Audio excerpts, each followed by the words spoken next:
खिलौना माटी का।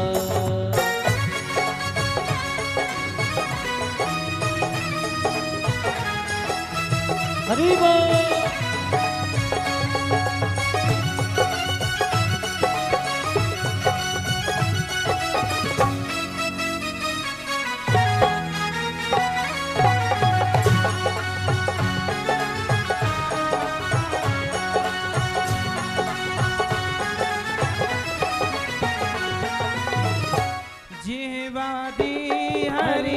भजन करन को देवादी हरि, भजन करन को देवादी हरि, भजन करन को देवादी हरि, भजन करन को। और जीवादी प्रभु का नाम जपने के लिए आँखों से पहचान खिलौना माटी का, और आँखों से पहचान खिलौना माटी का। ने अजब रचा भगवान खिलौना माटी का, तूने अजब रचा भगवान खिलौना माटी का। इसलिए जीवा काय के लिए दी है। सब लोग मेरे संगा श्रीमन्नारायण श्रीमन्नारायण श्रीमन्नारायण नारायण नारायण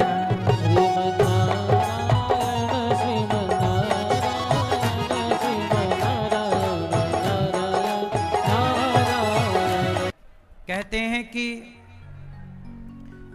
तीर्थ करना पुण्य है, पर इससे भी बड़ा पुण्य है तीर्थ कराना। क्या है पुण्य?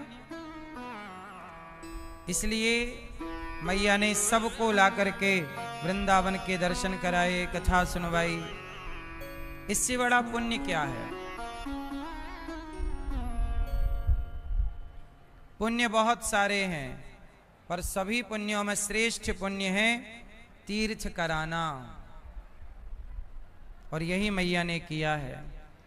इनके पति स्वर्गीय श्री धनसुख भाई पटेल जी,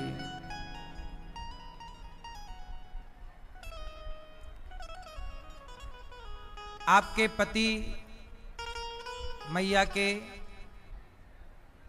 जहां पर ये थे वहां पर आग लग गई थी। मैया सो रही थी तो मैया को इनके पति ने बाहर निकाला कि तुम बाहर चलो, आग लग गई है। अंदर और भी कोई थे, वो होटल थी तो वहां और भी गेस्ट थे, तो उनको निकालने के लिए वो गए और वहां से फिर वो लौटे नहीं। और मैया ने बताया कि उनका शरीर जल गया था पर उनकी माला नहीं जली थी, है ना मैया? उनके जप करने की माला। तो वही मैंने मैया से कल कहा कि वह जप की माला इसलिए छोड़ कर गए कि वह उनके भजन की निशानी है कि देखो भजन नहीं जलता, उनका भजन नहीं जला। हम हमेशा कहते हैं ना, आग में इतनी ताकत नहीं है कि वह आपके पुण्य को जला सके, आपके भजन को जला सके, आपकी भक्ति को जला सके। तो वह धनसुख भाई पटेल जी, आप तो पुण्यात्मा थे ही, आपकी माला भी रह गई और मैया ने आपके नाम से भागवत जी के सुंदर सा आयोजन करा के हजारों लाखों लोगों को पुरुषोत्तम माह में भागवत की कथा सुनवाने का यज्ञ किया है, पुण्य किया है। मैया अमेरिका से आई हैं और यहाँ कथा सुन रही हैं। धीरेन्द्र जी और देवेंद्र जी, देवेंद्र नीला जी और धर्मेंद्र प्रीति जी, आप मैया के पुत्र हैं, बहू हैं, सब प्रेम से कथा सुन रहे हैं। यहाँ पोथी पाठ भी आप लोगों ने बिठा रखा है अपने पितरों के लिए। 26 सितंबर से 2 अक्टूबर तक पुनः भागवत जी के पोथी पाठ आप करा सकते हैं। भागवत जी के पोथी पाठ पुरुषोत्तम माह चल रहा है, अपने पितरों के लिए, पूर्वजों के लिए भागवत जी का पाठ जरूर सुनाइए अपने माता पिता को भागवत। कल हम लोगों ने भगवान का उत्सव मनाया। क्या मनाया? Happy birthday to you. कल भगवान प्रकट हुए। भय प्रकट कृपाला दीन दयाला यशोमति के हितकारी। यशोमति मतलब यशोदा मैया का हित करने वाले भगवान कृष्ण प्रकट हुए। भय प्रकट कृपाला, भय प्रकट गोपाला, परम दयाला, यशोमति के हितकारी भगवान कृष्ण प्रकट हुए। कैसे प्रकट हुए? शंख चक्र गदा पद्म लेकर। तमद्भुतम बालकमम्बुजे क्षणम चतुर्भुजम शंख गदायुधायुधम। क्या लेकर प्रकट हुए? शंख चक्र लेकर। भगवान सदा शंख चक्र लिए रहते हैं। चक्र क्यों?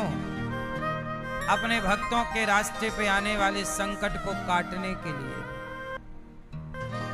अपने भक्तों का यश बढ़ाने के लिए शंख, कष्ट काटने के लिए चक्र। और भगवान के एक हाथ में है कमल। कमल का पुष्प भगवान को बड़ा पसंद है, प्रिय है। अच्छा, कमल जानते हो कहां से आया है? कहां से आया है? कहां से? कमल कहां से निकला? कहां से? कहां से? कीचड़। कीचड़ से कमल निकला है? कमल निकला भगवान की नाभि से। कीचड़ के सिवा कुछ दिख ही नहीं रहा है।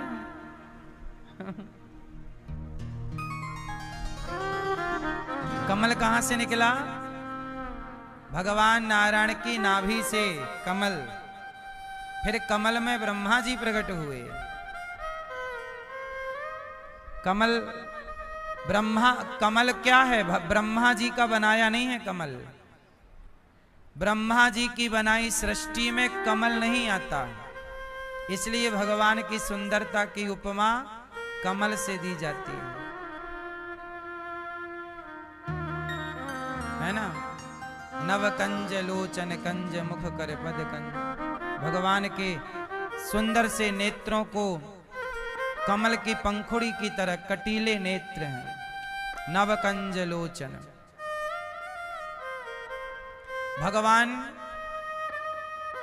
कमल हाथ में लिए रहते हैं भगवान नारायण। क्यों? कमल से हमें, आपने कमल से कुछ सीखा कि नहीं? क्यों?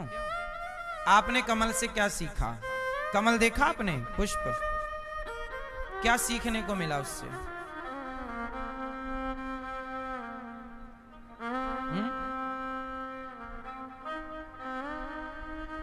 कमल में एक विशेषता होती है। क्या? कमल की विशेषता है वो पानी में रहता है, पर पानी की बूंदों से अलग रहता है। पानी से अलग रहता है। पानी में रहता हुआ भी पानी से अलग है। पानी में रहता हुआ भी पानी से, बोलो, अलग है। पानी में रहता हुआ जैसे कमल पानी से अलग है, भगवान कमल लेकर यही तो कहते हैं कि मेरा भक्त वही है जो जगत में रहता हुआ भी जगत से अलग रहे। जगत में रहता हुआ भी जगत से उठा हुआ हो। पानी कमल में, मतलब पानी में कमल रहता हुआ पानी से उठा, ऊपर की ओर रहता है। आप भी जगत में रहते हुए जगन्नाथ की ओर उठे रहिए। यही जगत में रहने का सिद्धांत। अच्छा, कमल में एक और विशेषता होती है, बताओ क्या? उसका भी दिन रात का कोई फंडा होता है, पता है आपको? कमल का किसे पता है? क्या होता है? रात में और दिन में क्या होता है? कमल में रात में वो बंद हो जाता है और सुबह सूर्योदय होते ही खिल जाता है। बोलो हाँ। रात होते ही उसका मुंह बंद हो जाता है, पंखुड़ियां उसकी, और सवेरे सूर्य की किरण पड़ती खिल जाता है। वाह, क्या मैसेज है बताओ, क्या सीखा इससे आपने?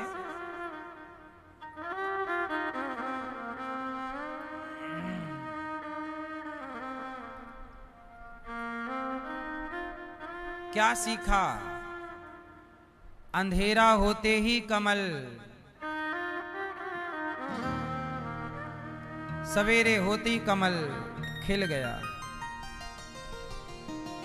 कमल सवेरे का इंतजार करता है, और जब तक सुबह नहीं होती वो खिलता नहीं।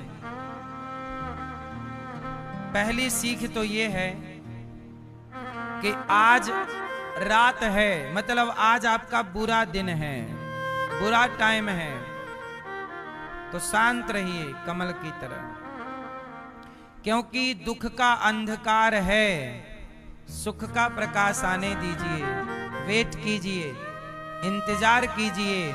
यदि दुख की रात है तो सुख का दिन भी होगा, खिलने का मौका देंगे भगवान, चिंता ना करो, खिलने का अवसर मिलेगा आपको। रात आई है तो सुबह भी जरूर आएगी, और सुबह होते ही खिल जाता है कमल।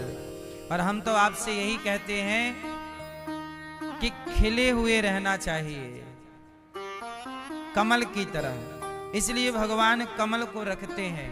कमल पहला ब्रह्मा जी की सृष्टि नहीं है, भगवान से प्रकट हुआ। दूसरा, कमल पानी में रहते हुए भी पानी से अलग हैं। तीसरा, रात को बंद दिन में खुला हुआ। ये जीवन में मैसेज है कि हम भी जीवन में दुख आए, परेशानी आए तो शिकायत किसी से ना करके चुप। रात आती है तो कमल किसी से शिकायत नहीं करता, अपने को बंद कर लेता है, उसे पता है रात आ गई, बंद हो जाओ। ऐसे ही जब दुख के दिन आए तो रहीमन चुप हो बैठिए, देख दिनन के फेर। रहीमन चुप हो बैठिए, जब समय अच्छा ना हो तो चुप बैठ जाना चाहिए। समय विपरीत हो, कल खिलने का मौका मिलेगा, खिल लेना। तो जीवन में खिले हुए होना चाहिए कमल की तरह। भगवान कृष्ण प्रकट हुए कहाँ? मथुरा में आए गोकुल, गोकुल से भगवान दिव्य लीला करते हुए वृंदावन आए, और वृंदावन से भगवान मथुरा गए कंस को मार करके, और आगे की लीला किए। सुखदेव जी, परीक्षित जी ने कहा कि जरा प्रभु की लीला का विस्तार कीजिए, तब विस्तार करते हैं, सुनो। भगवान श्री कृष्ण जब प्रकट हुए तो वृंदावन मथुरा से वसुदेव जी सिर पे रखकर गोकुल पहुंचाए, और यशोदा ने कन्या को जन्म दिया था। श्री कृष्ण को रखा और कन्या को वसुदेव जी ने टोकनी पे लिटाया और ले गए। और जब कन्या रोई तो कन्या को देखकर कंस को लगा देवकी का 8वां बच्चा आ गया। जब जाके देखा तो वो लड़की। कंस बोला, आकाशवाणी ने तो कहा था कि देवकी का 8वां गर्भ तेरा काल होगा, तो शायद 8वें गर्भ में लड़की है। तो कंस ने कहा खतरा तो दोनों से है, लड़का हो या लड़की। तो मार डालने के लिए पत्थर पर पटक दिया, और जब पटका तो वह कन्या हाथ से छूटकर कंस के आकाश में चली गई, और आकाशवाणी करती हुई बोली, कंस तू मुझे क्या मारेगा, तुझे मारने वाला प्रकट हो चुका है। अब कंस घबरा गया कि भाई कहां से प्रकट हो जाएगा, क्या देवता भी झूठ बोलने लग गए? देवताओं ने तो कहा था आकाशवाणी में देवकी का 8वां गर्भकाल, और 8वीं तो ये लड़की है, और ये आकाश में गई। यही कन्या विंध्यवासिनी कहलाई, विंध्याचल पर्वत पर जाकर रही, और विंध्यवासिनी मैया के नाम से दुनिया जानती है। तो ये मैया कहाँ विराजी? विंध्याचल, विंध्यवासिनी मैया, ये यशोदा की पुत्री है। तो जो दुर्गा है, देवी है, ये यशोदा की पुत्री हैं। इन्हें 9 नाम से जाना जाता है। प्रथमम शैलपुत्री च, द्वितीयम ब्रह्मचारिणी, तृतीयम चंद्रघंटेति, कूष्मांडेति, चतुर्थकम। तो ये नवरात्रि जो है ये देवी जो है ये यशोदा जी की पुत्री हैं, भगवान श्री कृष्ण की बहन। तो दुर्गा भगवान कृष्ण की क्या लगी? बहन। तो देवी भगवान की क्या लगी? बहन, क्योंकि ये यशोदा की कन्या है। फिर कंस ने बड़ा पश्चाताप किया कि राम राम, मैंने देवताओं के कहने से बेकार ही अपनी बहन को जेल में डाला। अब जेल से मुक्त कर दिया कंस ने। वसुदेव देवकी की बेड़ियां कटवाई, कहा बहन क्षमा करना, वो हमें मारने वाला तो कहीं प्रकट हो गया, हमने बेकार ही आपको बड़ा कष्ट दिया। तो जेल से मुक्त कर दिया कंस ने। किसको? देवकी वसुदेव को। अच्छा, इसमें एक नारद जी की भी एंट्री है। जब देवकी माँ का पहला बच्चा हुआ तो कंस ने उसे लौटा दिया था, बोले हमें पहले से खतरा नहीं है, हमें खतरा 8वें से है। तो जब लौटाया तो नारद जी बोले, यहां ए कंस सुनो, क्या कर रहे हो? बोले देवकी का कोई भी बालक 8वां हो सकता है, 5 उंगली है, यहां से गिनो तो ये 5वीं और यहां से गिनो तो ये 5वीं, कौन सा 8वां हो जाए पता नहीं। अच्छा, नारद जी के कहने से कंस ने देवकी के पुत्र को बुलवाया और फिर मारा, जबकि कंस ने पहले पुत्र को छोड़ दिया था तो दूसरे को भी छोड़ता, तीसरे को भी छोड़ता, पर नारद जी के कहने से उसने मार डाला। अब सवाल ये खड़ा हुआ कि नारद जी ने क्यों कहा? भाई किसी की जान बच रही है तो आप क्यों घुस रहे हैं बीच में? तो बताओ नारद जी ने सही किया कि गलत? क्या किया नारद जी ने? नारद जी ने कहा कि देवकी का कोई भी बच्चा 8वां हो सकता है। तो कंस ने बुलाया, बच्चे को मार डाला। तो नारद जी ने सही किया कि गलत? बोलो जोर से, जोर से। सही कि गलत? सही। कैसे सही है? हैं? हाँ, नारद जी ने सही तो किया, पर सही का कारण भी आपको पता होना चाहिए। वो कारण ये है कि सबसे ज्यादा पाप लगता है बच्चों को मारने में। चोरी किया तो पाप बढ़ा 1%, 2%। दारू पिया, मांस खाया, पाप बढ़ा 10%, 15%। पर आपने किसी बच्चे की हत्या कर दी तो सीधा 90। ग्राफ कहां चला जाएगा? किसी बाल हत्या कहते हैं इसे। कौन सी हत्या कहते हैं? आप किसी बच्चे को मार डालिए तो वो सीधा 90 पे जाएगा ग्राफ आपका, पाप का। सीधा 90 नंबर मिलेंगे पाप के। तो नारद जी ने सोचा कि कंस का पाप, जल्दी पाप का घड़ा भरना है, तो पाप का घड़ा भरने के लिए क्या चाहिए? और पाप। तो पाप क्या होगा? देवकी के पुत्रों को ये मारता रहेगा। इसलिए नारद जी ने कहा कि कोई भी 8वां हो सकता है, तो 6 को निपटा दिया कंस ने। 6 पुत्रों को मार डाला देवकी मां के। अब देवकी मां के 6 पुत्र मारे गए, कंस का भर गया पाप, पाप का घड़ा। अच्छा, 2 बच्चे नहीं मार पाया। किस किस को नहीं मार पाया?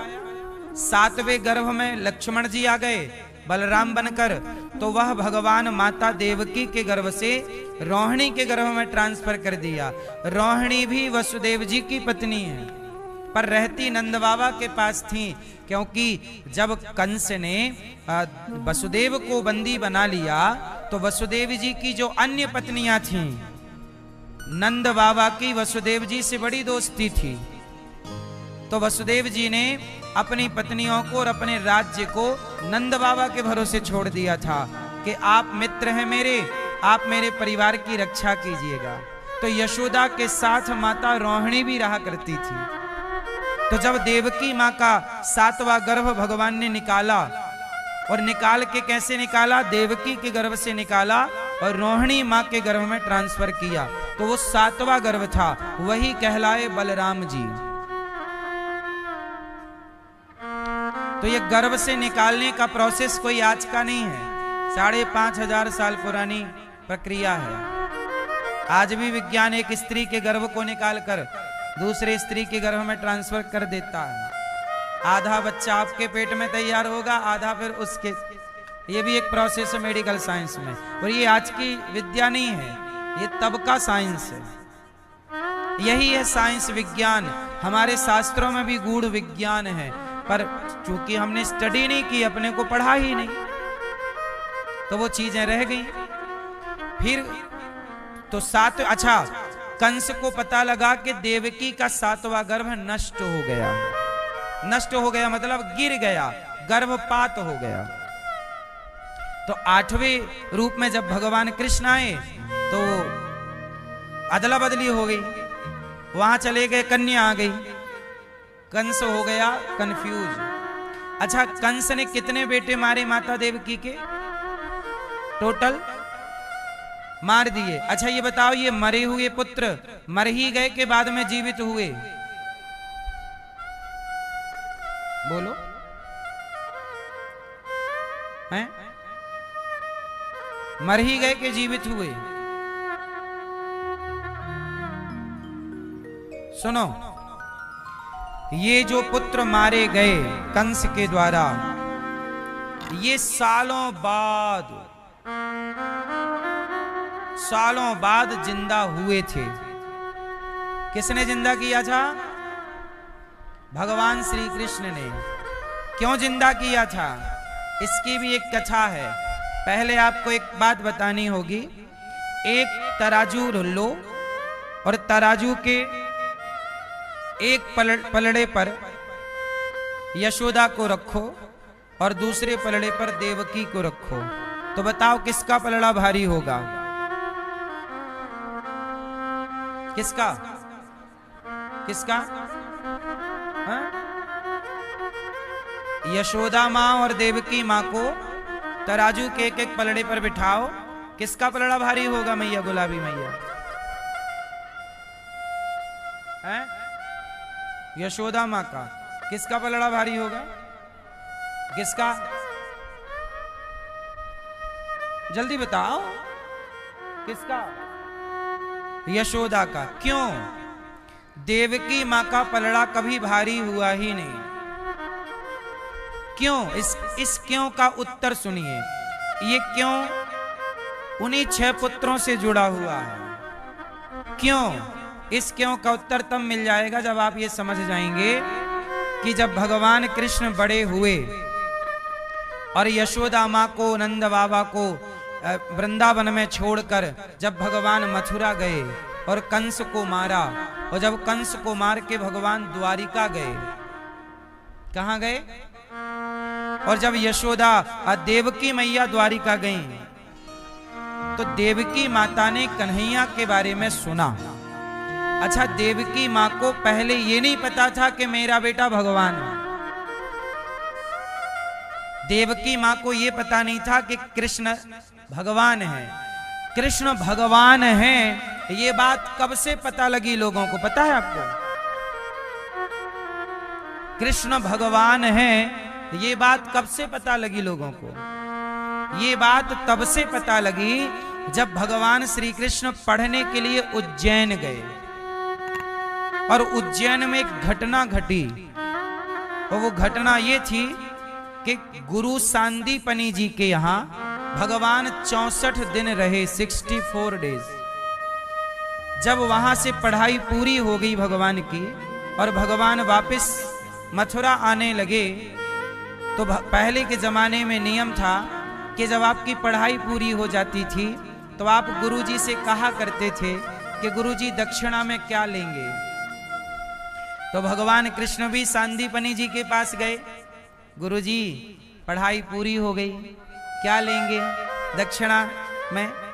तो सांदीपनी जी ने कहा कि कन्हैया, मुझे तो कुछ नहीं चाहिए, तुम जैसा शिष्य मिला प्रभु। अच्छा, सांदीपनी जी जान गए कि ये भगवान है। मैं तो कृतार्थ हूं आपके दर्शन से, आप तो भगवान हैं, लेकिन आपने मुझे अपना गुरु होने का सौभाग्य दिया। लेकिन आप अपनी गुरु माता से पूछ लो, उन्हें कुछ चाहिए। तो सांदीपनी जी की पत्नी मतलब भगवान कृष्ण की गुरु माँ, तो गुरु माँ के पास गए। माँ, गुरु जी ने कहा है कि आप से पूछ लूं कि गुरु दक्षिणा में क्या चाहिए। तो सांदीपनी जी की पत्नी बोली कि कन्हैया, जब से तुम आए हो ना तो ऐसा लगा कि मानो मेरा बेटा मिल गया। तुम्हें देखकर, तुम्हें पाकर ऐसा लगा कि मानो मेरा बेटा मिल गया। तो भगवान ने कहा कि माँ, आपका बेटा कहाँ चला गया? तब माँ ने बताया कि बेटा, एक दिन वो क्षिप्रा में स्नान करने गया और उसे मगर ने ग्रहण कर लिया, मगर खा गया, उसकी मृत्यु हो गई। क्षिप्रा में नहा रहा था तो उसे मगर खा गया, मगरमच्छ खा गया। तो मुझे बेटे का बड़ा दुख है कि पुत्र नहीं है, पर जब से तुम्हें देखा है कन्हैया, तब से तुम्हें ऐसा लगा देख कर के मेरा बेटा मानो लौट आया है। तो तुम मुझे देना चाहते हो गुरु दक्षिणा, तो यही दो कि सदा सदा के लिए अब तुम इसी उज्जैन में मेरे पुत्र बन करके रह जाओ।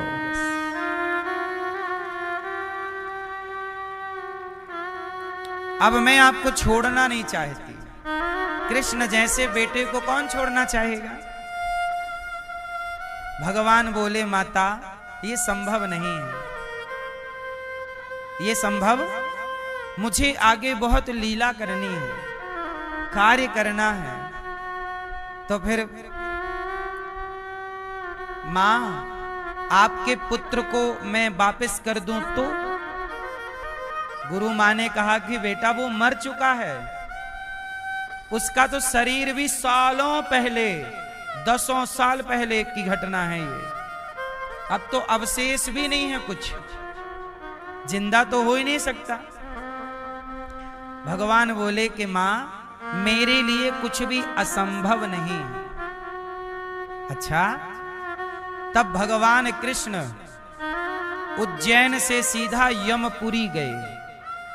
मां रुको, मैं आपका बेटा लाता हूं। मां को लगा कि ठीक है ऐसे। यमपुरी गए, यमराज से कहा कि गुरुजी के पुत्र का सूक्ष्म शरीर प्रदान कीजिए। सूक्ष्म शरीर ले आए यमपुरी से यमराज के पास। यमराज ने प्रणाम किया, प्रभु आप यहाँ कैसे? बोले हमारे गुरुजी का पुत्र मर चुका है, वापस करो। यमराज तो उनके नौकर हैं। भगवान कृष्ण के कौन है यमराज जी? बोलो। दो रिश्ते हैं, एक तो भगवान के नौकर हैं यमराज जी, एक तो भगवान के सब नौकर हैं। इंद्र कौन है? भगवान के नौकर।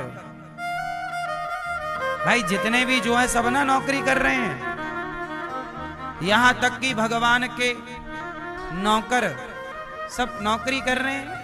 और दूसरा संबंध भी है, भगवान श्री कृष्ण के साले हैं यमराज जी। यमराज जी की बहन का नाम है यमुना, और यमुना भगवान कृष्ण की पत्नी है। तो साले हो गए, तो साला क्यों ना माने जीजा की बात। तो भगवान बोले लाओ साले साहब। तो भगवान कृष्ण वहां गुरु जी का मरा हुआ पुत्र लिए, आत्मा उसकी शरीर, सूक्ष्म शरीर लिया, और भगवान ने अपने कृपा से उसके शरीर का निर्माण किया और जिंदा करके जस का तस उनका बेटा उनको लौटा दिया। माता ये रहा आपका बेटा। तो जब सांदीपनी जी का मरा हुआ पुत्र, देखिए इसलिए कृष्ण मनुष्य नहीं है। मनुष्य के रूप में कृष्ण कौन है? क्योंकि ये काम किसी इंसान का नहीं है। तो भगवान ने उनके पुत्र को, सांदीपनी जी को लौटाया। मां प्रसन्न हो गई, खूब खूब आशीर्वाद दिया। जब ये बात माता देवकी ने सुनी कि अरे मेरा कन्हैया तो भगवान है, तो फिर माता ने अपने पुत्र के भगवान होने का फायदा लिया। मां ने कहा कन्हैया यहाँ आओ, सुना है तुम भगवान हो? हाँ हाँ, तो मैं ये आज्ञा करो बोले तो सुना है कि तुम मरे को जिंदा कर सकते हो, गुरु के पुत्र जीवित किया है, तो मैं भी तुम्हारी मां हूं, तो मैं आज्ञा देती हूं जो मेरे पुत्र कंस ने मार दिए थे वो आप जीवित करके लाओ। तब भगवान कृष्ण ने माता देवकी की आज्ञा मानकर देवकी मां के भी 6 मरे हुए पुत्रों को जीवित किया और जीवित करके लौटाया। और जैसे ही दिया वैसे ही माता देवकी का ग्राफ नीचे चला गया, पलड़ा कमजोर पड़ गया। क्यों? इसलिए कमजोर पड़ गया, देवकी मां को अब सबने कहा, माता क्या कृष्ण जैसा पुत्र पाने के बाद भी क्या और किसी पुत्र की इच्छा होनी चाहिए? यशोदा मां और देवकी मां में यही अंतर है कि यशोदा मां से, अच्छा यशोदा भी तो मांग लेती कि मैं तेरी मां हूं तो चलिए दे, नहीं, यशोदा केवल कृष्ण को चाहती हैं। यशोदा किसे चाहती हैं? जोर से। यशोदा कृष्ण को चाहती हैं और देवकी कृष्ण से चाहती हैं। यशोदा कृष्ण को चाहती हैं और देवकी कृष्ण से चाहती हैं। बोलो हाँ। तो कृष्ण को चाहना और कृष्ण से चाहना, बात समझ में आ रही है? आप भगवान को चाहते हैं कि भगवान से चाहते हैं? जोर से। आज मंदिरों में जा जाकर लोग भगवान से मांगते हैं, हे भगवान ये, हे भगवान ये दे दो। ये भगवान से मांगना और भगवान को मांगना, हे प्रभु हमें आपसे नहीं चाहिए, आप ही मेरे हृदय में आ जाओ, मेरे मन मंदिर में आ जाओ, मेरे ध्यान में आ जाओ, मेरे चित्त में उतर जाओ। भगवान को मांगना और भगवान से मांगना। तो यशोदा और देवकी में ये अंतर है कि यशोदा ने कृष्ण को चाहा और देवकी मां ने कृष्ण से चाहा। इसलिए यशोदा मां की बराबरी देवकी मां कभी नहीं कर पाएंगी। भगवान का एक फंडा है, सिद्धांत, कहो तो बताऊं, किस किस को बताऊं? भगवान का एक सिद्धांत है, भगवान को विकल्प नहीं चाहिए। क्या नहीं चाहिए? जोर से। ऑप्शन। क्या नहीं चाहिए? जोर से। भगवान कहते हैं जिस भक्त के पास विकल्प है, ऑप्शन है, मैं उससे दूर हूं। भगवान उसी को मिले जिसका कोई विकल्प नहीं रहा। उदाहरण से समझो, देवकी मां, द्रौपदी मां, द्रौपदी कौन है? श्री कृष्ण की बहन। जब द्रौपदी माता पर संकट आया, द्रौपदी के भरी सभा में जब चीर हरण हुआ, तो द्रौपदी के पास ऑप्शन थे और द्रौपदी मां ने उन ऑप्शनों का प्रयोग करने का प्रयास किया। क्या ऑप्शन थे? जब द्रौपदी के वस्त्र हरण हुआ तब द्रौपदी मां ने किसे बुलाया? अर्जुन बचाओ, तुम गांडीवधारी हो। भीम बचाओ, तुम्हारे पास 10,000 हाथियों का बल है। धर्मराज युधिष्ठिर बचाओ, गुरु द्रोणाचार्य बचाओ, पितामह बचाओ। तो द्रौपदी के पास क्या है?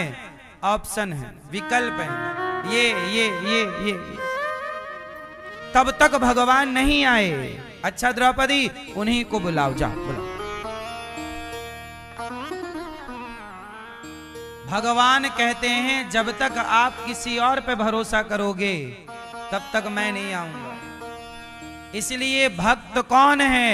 जो किसी पर भरोसा ना करके केवल भगवान पर भरोसा करे और एक भरोसे एक बल से पुकारे, फिर ना सुने तो कहना।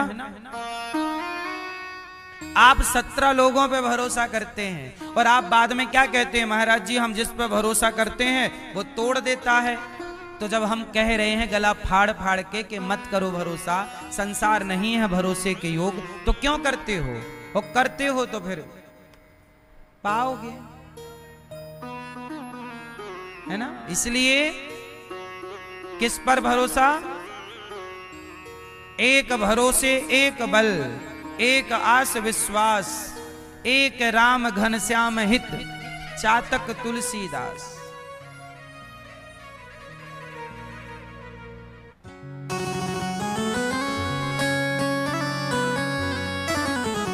किस पर भरोसा मेरी मां?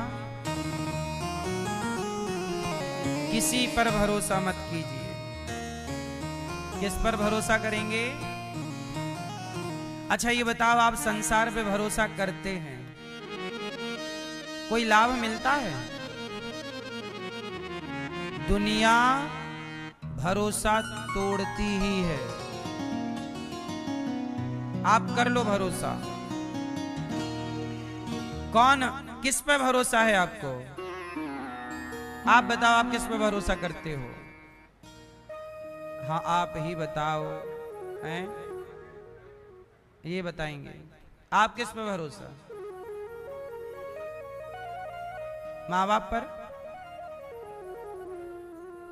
माँ बाप पे भरोसा है? कितने माँ बाप हैं जिन्होंने अपने बच्चों का भरोसा, एक नहीं सुना कि एक बेटा था, उसने, उसकी पत्नी उसको तलाक देने वाली थी, तो जब उसको लगा कि मेरी पत्नी मेरे को तलाक देगी और फिर हिस्सा मांगेगी, तो उस बेटे ने सारी संपत्ति अपने माँ के नाम कर दी पहले ही, कि पत्नी क्या ले लेगी, और माँ के नाम की। तो पत्नी ने तो तलाक लिया, माँ के नाम संपत्ति आई तो माँ भी भाग गई किसी के साथ। ये सत्य घटना है, बोलो हाँ।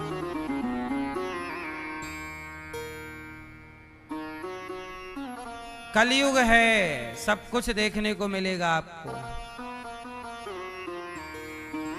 अभी एक और घटना आप सबने सुनी ही होगी कि एक माँ ने अपनी बेटी का ब्याह लगाया और दामाद जी आए देखने, तो बेटी को माँ ने किया पीछे, तू पहले पीछे चल, बाद में करेंगे तेरी शादी, दामाद को मैं देखती हूँ।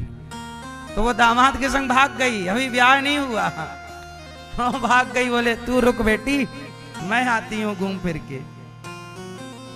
तो लो उसकी जवान बेटी अपने सगे दामाद, होने वाले दामाद के संग भाग गई। अब करो भरोसा। इसलिए संसार भरोसे के योग्य नहीं है, और आप कर भी लेंगे तो पाएंगे क्या? कर लो, चलो चलो, आपके अपने लोग अच्छे हैं, सब लोग बुरे नहीं हैं, सब अच्छे हैं, कर लो भरोसा। हम कहते हैं बेटा पर, बेटी पर, परिवार पर भरोसा ठीक बात है, लेकिन अधिक भरोसा भगवान पर। अधिक भरोसा, भरोसा तो देखो आपके शरीर का भी नहीं है। हाँ, सांसों का क्या भरोसा, सांसों का क्या भरोसा, रुक जाए चलते चलते, रुक जाए चलते चलते, सांसों का क्या भरोसा। सांसों का ही भरोसा नहीं है। अब जब